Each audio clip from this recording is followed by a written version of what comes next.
Sa Pangasinan, mayroong isang bayan ang talagang stand out sa pasyalan.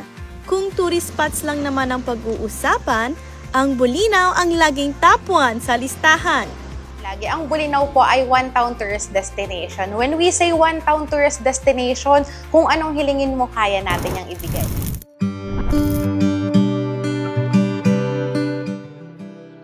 Ang unang matatagpuan sa bayan ng Bulinaw ay ang St. James the Great Parish Church.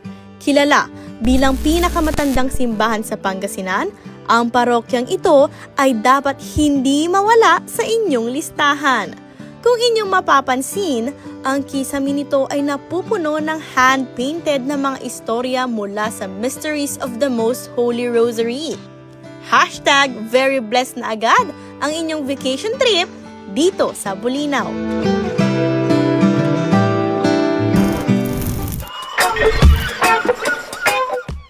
Mula sa simbahan, tayo'y dumako sa nangungunang pinupuntahan sa bayang ito, ang Pater White Sand Beach.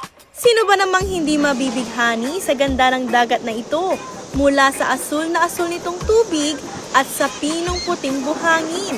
Talagang a breath of fresh air ang pagbisita mo rito.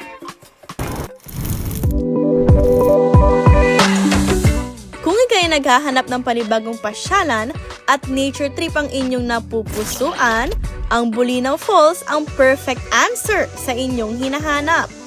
Matatagpuan sa Barangay Tupa, ang talon ay may environmental fee na 40 pesos na umaabot ang validity hanggang 4 na araw. Mayroong entrance na 30 pesos at mayroong ding 50 pesos na parking fee para sa mga 4 wheels na sasakyan. Sa malamig nitong tubig at berdeng paligid, siguradong mapapawi ang init ng inyong biyahe.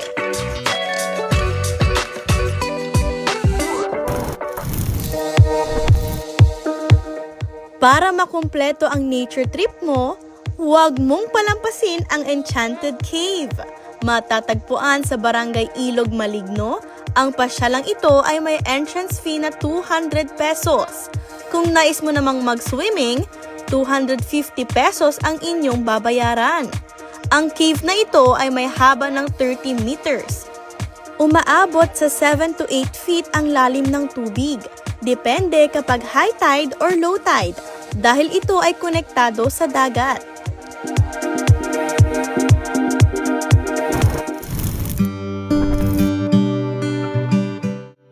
Kung sawa ka naman sa water activities, nandito ang Cape Bulinaw Lighthouse para sa iyo. Trivia mga ka-Solid North, alam nyo ba na ang lighthouse na ito ay pangalawa sa pinakamataas na lighthouse sa buong Pilipinas?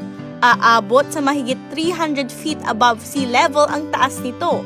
Plus, may breathtaking view pa ng Pater Beach. Kaya sure na sulit ang inyong pagbisita. Amazing. Amazing, fantasizing.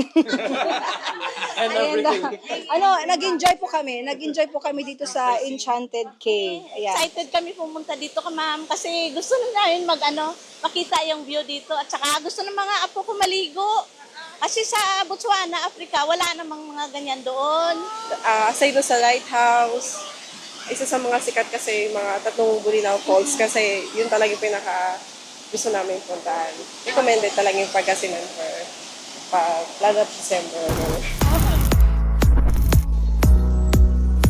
Siyempre, pagtapos ng nature trip mo, dapat mong tikman ang pinagmamalaking kakanin sa Bulinaw, ang binungay.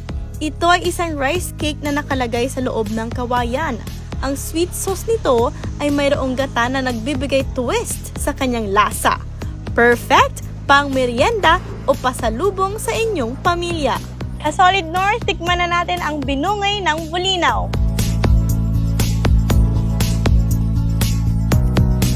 Mataway ang binungay sa Bulinaw! Dito sa Bulinaw, ang bawat sulok ay may kwentong hinding-hindi mo malilimutan. Kaya kung naghahanap ka ng next adventure, ang Bulinaw ang perfect place para sa iyo. Joshmin Castaño, Balitang Solid North,